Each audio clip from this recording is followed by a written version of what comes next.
42,000 people die of unsafe drinking water and unhygienic living conditions. Communities located near high traffic roads expose their public to a greater risk of cancer or decreased lung function due to higher levels of air pollution. Citizens in the U.S. are drinking an average of 200 water bottles per year. 17 million barrels of oil are being used to manufacture these water bottles, and even 86% of these water bottles aren't even being recycled.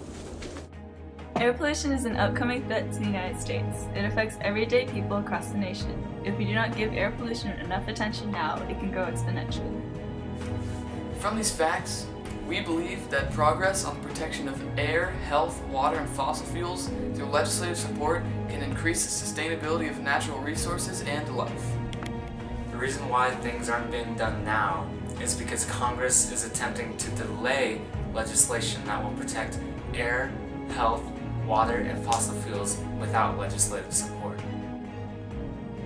Congress fails to address and change issues that are severely harming the environment. The United States government is putting other matters ahead of protecting natural resources. While other concerns are important to our nation, the environment is slowly dying. In the past 20 years, there's little to no action that Congress has done to reform pressing environmental issues. Although there have been a number of judicial verdicts, they have altered present acts by perceiving them in a way that undermine the legislation's motive. Modern-day environmental issues can be recognized as outdated due to the readily available tools that are set out to aid in changing these problems. Laws that may seem archaic include the Clean Water Act. This law enforces the regulation of pollutants in water sources that flow through our nation and the condition of our water consumed. Some may argue that Congress needs to focus on important matters other than the environment. They must fund programs and projects that will help our nation now instead of looking into the future. However, if Congress focuses on passing laws that address issues concerning the environment now, it would allow our nation's natural resources to be preserved and more abundant in the future. Congress is not making the effort to protect natural sources in our nation. Groups such as the Natural Resource Defense Council, also known as the NRDC, who serve to defend wildlife and establish an environment of healthy living, are not receiving the funding they need to be successful in the task they set out for. House Republican leaders push anti-environmental budget riders that negate federal spending towards associations that push for environmental progress. Anti-environmental riders attempt to delay the protection of air, water, and health by accruing irrelevant financial placement.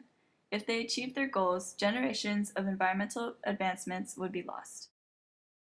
By equally distributing the tax money that government receives towards nonprofit organizations such as the NRDC, the United States citizens will be looking at a brighter and cleaner future. Congress needs to take environmental issues into account and increase the financial backing these groups need. Protection of the environment is becoming less of an issue in today's society. The main reason is because the public does not know how important it is to protect the environment and how to be effective with their use of natural resources. I think they need to know in general sort of the magnitude of it and what the health effects are or what the consequences of it are to them as individuals and to us as individuals. The public needs to be educated on this important issue so they can help contribute and make the environment better. They need to know the right ethics on the most efficient way to use machinery and the way to pollute the environment the least. I think there's blame to be put on politicians and news media for not making it a priority to get that information out to individuals in the public. There are many types of renewable energy such as solar thermal, photovoltaic cells, wind, geothermal, and tidal energy. Cleanest one that there is wind. Wind turbines are becoming cheaper due to mass production and technological advances, and once running, there are little to no maintenance costs. Everything's using batteries, everything's going to be backed up with batteries. Batteries are still really dirty. Metals found in batteries can be burned and they end up polluting the air. When put into landfills, they expose our ecosystem to harmful and heavy metals. A non-renewable source that's still viable, that still should be the answer, is actually nuclear fission. Nuclear fission is a reliable source of cheap energy that is known to be more environmentally friendly than other resources of energy.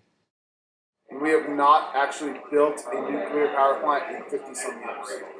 So we're talking about 60-year-old technology.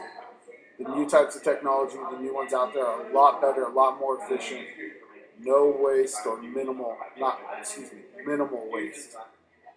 If our nation follows these proposals, we could achieve being energy independent by 2040.